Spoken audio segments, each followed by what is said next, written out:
Welcome back to New York Talk. This is the post-match instant reaction, and there's a point. We've got a point on the board. It's not a defeat. It was an improved performance from last week, but there was some paper over the cracks. Matt Taylor's got some cement out, Mick, and that point is potentially going to paper over some cracks because there was, again, some issues, some big issues. Yeah. Apart from Georgie's goal, there were quite a lot of issues, weren't there, to be fair? So, he's got a lot of work to do still. Not much of an improvement on last week. It was an improvement, but not much of one. It's just, there's no... I don't know what to say. I can't put my finger on what it is, but there is nothing there, is there? No, there isn't. No. You know, there's no creativity. We can't wait to get rid of the ball. It just feels wrong. Feels wrong. It does feel wrong. Amelia's back with us. How are you doing? Good. Good. Is that your input? Talk to me about Gerogie Kelly once again doing it again. When he scored a goal, he kicked it as hard as he can. He did. He belted it, didn't he? Good old Georgie. I run out of things to say on Gerogie Kelly, Mick. I love the man. I said to you when we were in there, there's just something about it. I can't really describe what it is about Georgie. He just has this knack of doing that. Nobody else, again, how many times have we said this about Georgie? Nobody else scores that goal, do they, in this team? No, they don't. They don't. And he gets himself in the right place. And if he gets in that 6-yard box and gets a chance, he will take it. We've said it before, you know, he's not getting enough game time. He will score goals. We know he's unorthodox. We know, you know, we'll argue all day long whether he's a championship quality player. He's still scored goals in championship, and that's what you need. Yeah. You know, he's not getting enough time on the pitch. No, he's not. We're relying on Jordan Hugill too much, and Jordan Hugill, with the greatest respect, didn't do anything at all today. Realistically, he wasn't helped, was he? He wasn't helped. He was ploughing a lone furrow up front there, weren't he? And he didn't get much of the ball either. But yeah, Georgie needs to be getting more game time. Let me find a positive. There's a couple of negatives I want to talk about. But Amelia, Hakeem Adoffin, how excellent was Hakeem? Got man of match today. Do you think he deserved it? Yes. Is that it? He tried his best to win the man of the match. He did. He absolutely did. I did. Talk to me about Hacksmick. Man at match, rightly so, and he's just... I want him further forward, though. That's the problem. Without question, man at match. Without a question, he was outstanding at the back. If you put him in the middle, he'll be outstanding. If you put him up front, he'll be outstanding. Took him in goal. Yeah, I mean, he's a top player.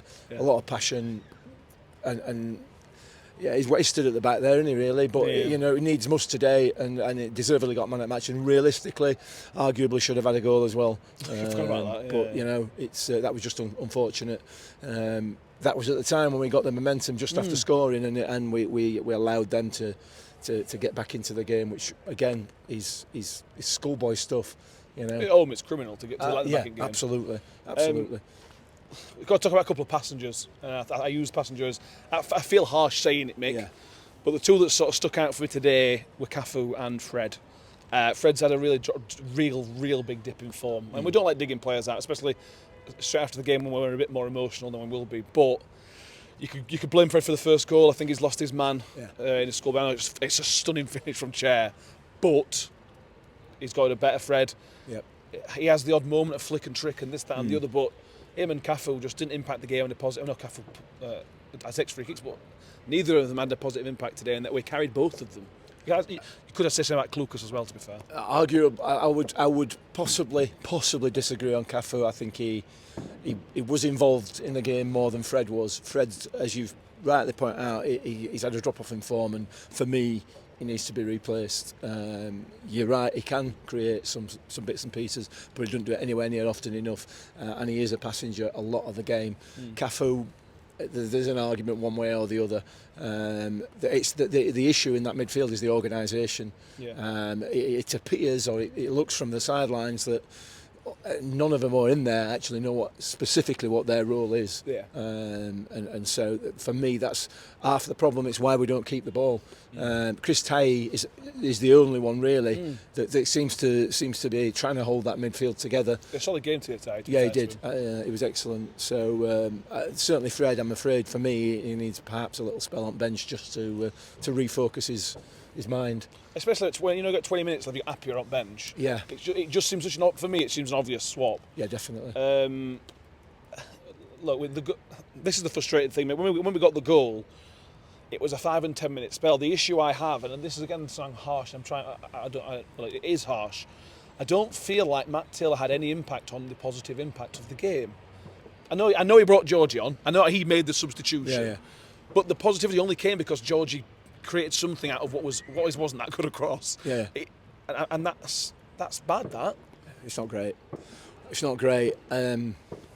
It's difficult. We're better off discussing Matt Taylor perhaps on the podcast on Sunday evening rather than immediately after the game when probably 60-70% of the game we were well below par. So I'll defer on that one until I've had 24 hours and a night to sleep on it. We should have had a penalty as well. I watched it back, but I'm certain Sean Morrison was ragged to the floor. Yeah. Add that to the ref rant for Mick tomorrow. Yeah, there'll be one. Yeah. He had a poor game, referee. We'll talk about it tomorrow. Anything else, Mick? You want to mention anything that you want to? You need to get off your chest before we wrap up.